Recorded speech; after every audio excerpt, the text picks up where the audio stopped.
return the issues ang sinabi mo. Wala ko narinig please, yun. That's why, Mr. President, ganito na lang gawin natin. Mahaba-haba rin yung supposed to be accurately, clearly stated motion. Can we write it down? Can we flash it? Para makita na natin yung fixed wording.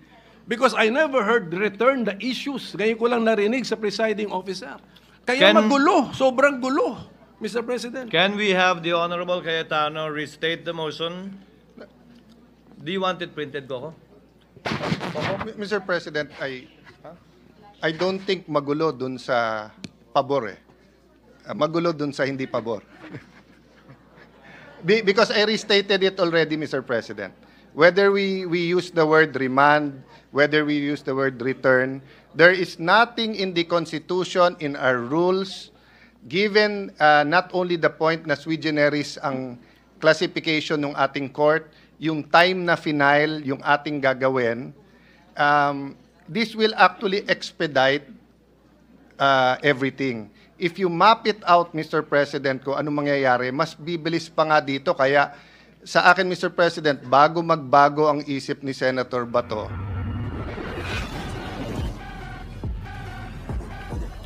Deliberator on the matter. Senator De La Rosa is recognized. You may proceed. Correct, Mr. President. That is what I am about to manifest before this August chamber. That so much explanations and discussions and debates have been made.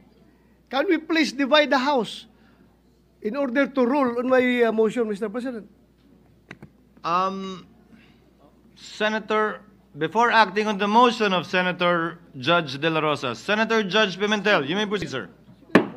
Yes, Mr. President. So, meron na palang properly stated motion. Medyo mahaba-haba din yun. And, Senator Cayetano, I believe, stated it earlier. yes, the word is return. So, sabi ko nga, kung ang synonym ng forthwith ay immediate, may synonym din po ang dismiss. Yan po ay remand at saka return. Lalo na kung makita natin that the return is not necessary to achieve the goals of the Senate President. Let's just do what the Supreme Court does when it has a case. Let's issue an advisory. Okay. Bigyan natin ng summons para kay impeached officer. Mag-advisory tayo sa House Panel of Prosecutors. In addition to the answer filed by the impeached officer, anticipate na natin yun. Answer the following questions raised during the hearing of the Senate as impeachment court. Anong date ngayon? On June 10. And then we can even write down the questions that we want them to answer. It's addressable by an advisory. Hindi ko nakikita bakit dinadala kami sa dismissal, remand, return, whatever is the term, Mr. President. Hindi ko alam bakit kailangan tayo bakit ba tayo namimilipit na ipasok ang isang word that is a synonym or can mean dismissal. I do not understand when a mere advisory can help the court, Mr. President. That's all I want to say. Senator Bato has a motion. Do you want to say? Senator Bato is recognized. Mr. President, that is why we are going to put this into a vote to settle everything. Before acting on the motion of Senator De La Rosa for the clarification of some of our colleagues, the motion of Senator Cayetano is to quote return Mr. President, to the House the issues raised by Senator De La Rosa for the purpose of issuing an order that will require compliance with a one-year ban and for the House to issue a resolution affirming their intent to prosecute the case during trial in the 20th Congress. and for the record, Mr. President, I changed the word remand to return, a non-legal term, to make it plain. So it is in no means a dismissal, Mr. President. Kung dismissal din lang, bumalik tayo sa original na Your Honor, just to emphasize that it isn't, and just to answer Senator Win na why remand, because the original motion was to dismiss.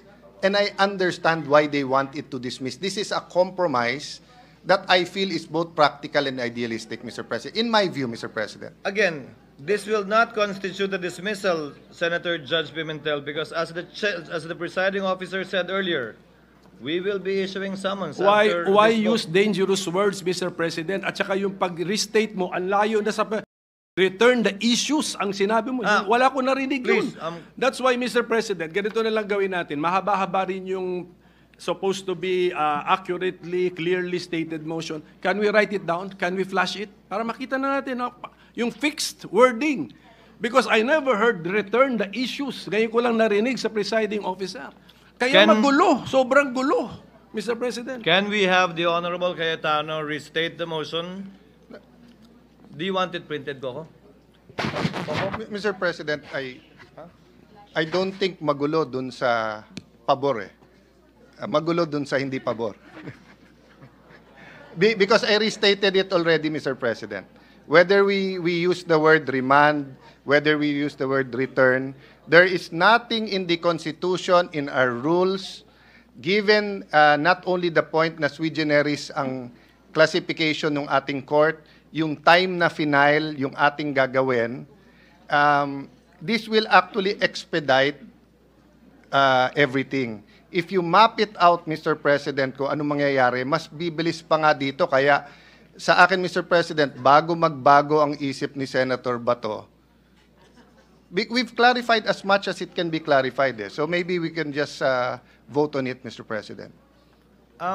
There is a motion made by Senator Bato, amended by Mr. Senator President, before you Cayetano. continue, can I invoke Rule 14? So kung may motion, all motions, etc., or any senator shall require it, they shall be committed to writing. Mr. President, I am requiring that it be committed to writing and flashed on the screen para makita natin the details of the motion, Mr. President. Mr. President, can they type it as I narrate it? Then we can edit it together. Then may I remind everyone that we're already in the period of voting, so it cannot be interrupted anymore. But no, it's in good. Nagtawag na siya. But we will follow. Tama yung motion mo, Mr. Minority Leader. So we will narrate it and so that it will be typewritten. Can the Secretariat coordinate with Senator Cayetano now while I recognize Senator Judge Binay? What is the pleasure of Senator Judge Binay? Just one clarificatory question, Mr. Yes, Your Presiding Honor. Justice. Ano ho ang mangyayari dun sa complaint kung hindi tanggapin ng House yung pagsoli natin? Hindi po natin, ulitin ko po, hindi po sinosoli yung complaint in the stricted sense of the word dahil nga po, pagkatapos natin pagbotohan to, ano man na mangyari, mag-i-issue po tayo ng summons para pasagutin. Ang pagkakaunawa ko sa layuning ito na kinaklarify na ngayon ay para utusan ng Kamara na magsumite ng paliwanag at compliance sa mga katanungan na ipinukol kanina ng ilang senator judges. Hindi po ito dismissal. Let Mr. us Presiding disabuse the minds not only of the public but of the senator judges too, that this is tantamount to a dismissal in any shape, size, or form. It is not. And that is not the understanding of the presiding officer as well. Pero, Mr. Presiding Justice, di ba ang Tagalog po ng return ay isole? Intayin po natin i-clarify. Pero pinapaliwanag ko nga po, ang pagkakaunawa ko at sinagot ng movant ay hindi yan dismissal.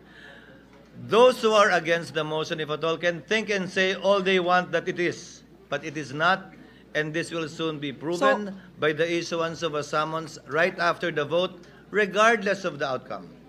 So, Mr. Presiding Justice, hindi pwedeng baliwalain ng House of Representatives yung motion na gagawin natin, assuming na it will be... Utos po ng husgado yon sa Kamara na tumatayong prosecutor sa ngayon sa 19th Congress at maski na sa 20th Congress. ito yung magiging dagdag patunay para sa presiding officer na itong kasong to ay tatawid sa ika-20 Kongreso at hindi mamamatay sa ika-19 na Kongreso.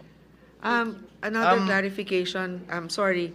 But I think, Ready na ba kayo? kasi yung unang posisyon ng ating presiding officer is we cannot compel the 20th Congress to be bound by our decisions. On the other hand, my question is, kung kunwari bukas matuloy yung trial natin at pumunta dito yung mga House prosecutors, hindi ba natin pwedeng tanungin sa kanila sa puntong yon na iklaro na nila yung mga tanong natin at tama din yung sinabi ni Senator Win na mas transparent ang sagot nila kasi hindi pwede yung sila-sila na nag-uusap, isasubmit sa atin. We want to see how they're able to come up with that response and also how they're going to be defending it live with us. That's for the 20th Congress to decide. Why? That was what was discussed earlier.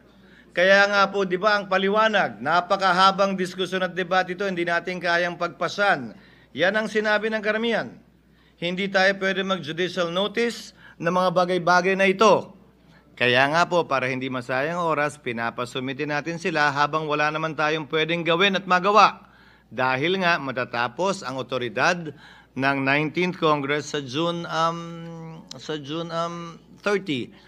At hindi rin pa po trial ito dahil mag-i-issue pa lamang po tayo ng summons ngayong araw na ito kung saan meron ngang takdang panahon para sumagot ang nasasakdal at kung sakasakali magbigay pa ng reply ang prosecution bago po tayo pumasok dun sa presentasyon ng ebidensya ng magkabilang panig na siyang pinatutungkulan talaga ng trial.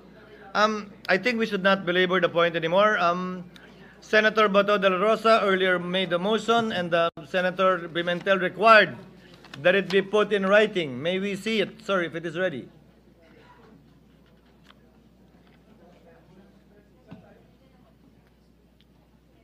Lalabas, it should come out in the screen. Ready po ba ready?